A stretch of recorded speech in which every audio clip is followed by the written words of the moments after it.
예, 미세먼지의 주범 중에 하나는 석탄 화력 발전소. 근데 당초에 여러분 다 기억하시는 것처럼 고등어 얘기가 나왔었습니다. 이게 이제 아니라고 그렇게 얘기한 바가 없다고 또 환경부에서 얘기하고 있습니다. 그래서 오늘 팩트체크의 부제는 또 오해영 이렇게 돼버렸는데 이 사실 농담으로 시작할 문제는 아닌데요. 심각한 문제죠. 근데 아무튼 어제 정부에서 언론과 국민이 오해한 것이다. 발표 의도와는 다르다. 이렇게 주장하고 나섰습니다. 해명의 글을 낸 거죠. 이미 고등어 값이 폭락한 뒤이기 때문에 너무 늦은 해명이 아닌가 싶기도 하고 어쩌다 이런 얘기가 이렇게 폭넓게 그러면 퍼진 건지 정말 언론과 국민이 오해한 탓인지 오늘 팩트체크에서 짚어보겠습니다. 김필기 기자가 나와 있습니다. 정부의 해명 내용이 뭐였습니까? 예, 환경부가 이 논란의 보도자료를 냈던 게 5월 23일이었습니다. 예. 이 보도자료를 인용해서요, 관련해서 지난주까지 정말 여러 신문과 방송에서 고등어가 미세먼지의 주범이라는 보도가 나왔습니다. 그러자 이거는 언론과 국민들이 오해한 측면이 있으며 당초 발표 의도와는 다른 것이다. 이는 실내 오염물질로부터 건강을 지키기 위한 취지였다. 이런 해명이었습니다. 예. 실제로 지난달에 나온 그 발표 내용이 뭐였습니까, 그러면? 예, 보도자료 제목은요. 요리할 때 꼭 창문을 열고 환기하세요라는 제목이었는데요. 내용을 예. 보면은 직접 이제 실험을 해보니 주방에서 요리할 때도 미세먼지가 많이 발생하더라. 그런데 특히 고등어 구울 때 가장 많이 나왔고 삼겹살, 계란 후라이, 볶음 요리 이런 볶음밥 순이었다는 겁니다. 예. 조리할 때 그래서 주방 환풍기를 꼭 사용하고 창문을 열어서 환기하라는 게 보도자료 결론이었으니까요. 환경부가 해명한 내용의 그 취지는 맞는 셈입니다. 예. 근데 저 보도 자료가 나온 시점이 미세먼지가 굉장히 극심했었고 정부가 미세먼지의 원인을 뭐라고 보느냐 대책을 좀 세워달라라는 얘기들이 굉장히 비등했을 때였잖아요. 그렇습니다. 그래서 바로 그 부분부터 문제가 되는 건데요. 예. 보도자료가 나온 5월 중하순 말씀하신 대로 미세먼지 나쁨 혹은 아주 나쁨 상태가 거의 매일 또 주말마다 이어지면서 아주 민감해져 있던 시점이었고요. 예. 또 그간 정부에서도 경유값 인상을 검토한다라는 등의 이 미세먼지 대책이 잇따라 나오고 있었던 상황이었습니다. 예. 자, 그러면서요 또 중요한 게 이 즈음 생물성 연소로 발생하는 초미세먼지가 전체 발생량의 10% 이상 차지할 정도로 심각하다라면서 이 생물성 연소라는 단어가 자주 등장하기 시작했습니다. 예. 생물성 연소라는 게 자연에서 나무든 혹은 문제가 되는 음식이든 이런 예. 것들을 태우는 걸 말하는 거잖아요. 그렇습니다.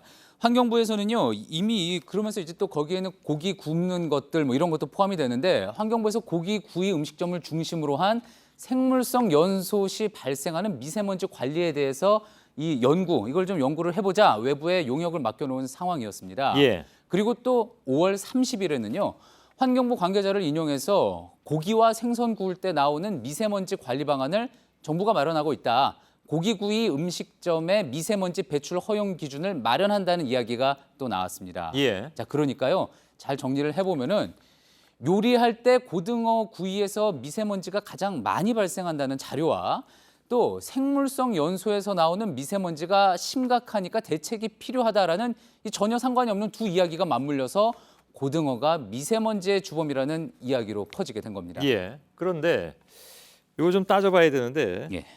자료가 나온 5월 23일부터 6월 5일까지 그러니까 2주 동안의 시간이 지났는데 예. 그 사이에 환경부 주장대로 이게 오해라면 예. 뭔가 거기에 대해서 해명을 내놓든가 해야 되는데 2주 동안 아무 얘기도 안 했잖아요. 그렇습니다. 고등어가 미세먼지의 주범이라는 그런 기사, 그 내용에 대해서는 해명이 없었는데 어떤 다른 내용이 나왔을 때 바로 다음 날 즉각 보도 설명 자료나 해명 자료가 나왔던 그간의 관행에 비춰보면은 이례적인 일이었습니다. 예. 환경부 측에 왜 그랬는지 물어봤더니요.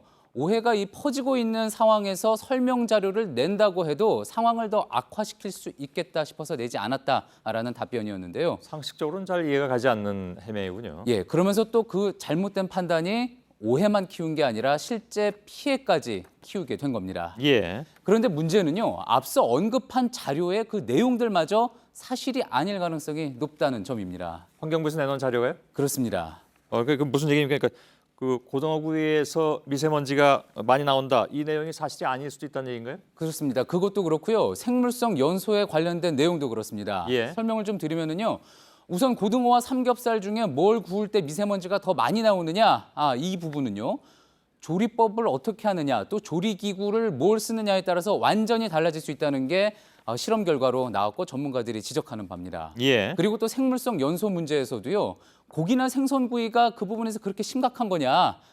이 부분을 따져봐야 될 텐데 대부분의 논문을 보면은요.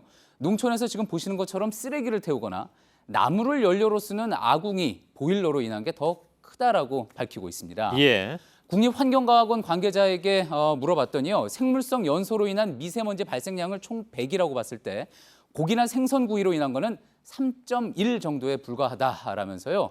그나마 가정에서 요리할 때 나오는 양은 지금 파악조차 안 된다는 이야기였습니다. 예. 그럼 결국 그러면 정확하지 않은 내용의 자료가 굉장히 민감한 시점에 나왔고 예. 또 그 얘기가 나온 동안에 뭐 어떤 해명도 없이 그냥 방치했다. 예. 뭐 이런 의구심을 당연히 받을 수밖에 없는 상황 아니겠습니까? 그렇습니다. 물론 그리고 또 오해가 확산된 데는 언론의 책임 언론의 책임도 뭐 적지 않을 수 있습니다. 예. 하지만 저희도 취재 과정에서 미세먼지 발생과 관련한 통일된 자료 참 찾기가 쉽지가 않았는데요. 전문가들은 현재 측정 분석 자료가 워낙 부족한 것도 정부가 갈팡질팡 혼란을 일으키는 원인으로 지적을 했습니다. 예. 이런 상황이 계속되는 한 제2의 고등어 같은 피해자는 또 나올 수밖에 없을 겁니다. 예. 알겠습니다. 팩트체크 진행했습니다. 김필규 기자 수고했습니다.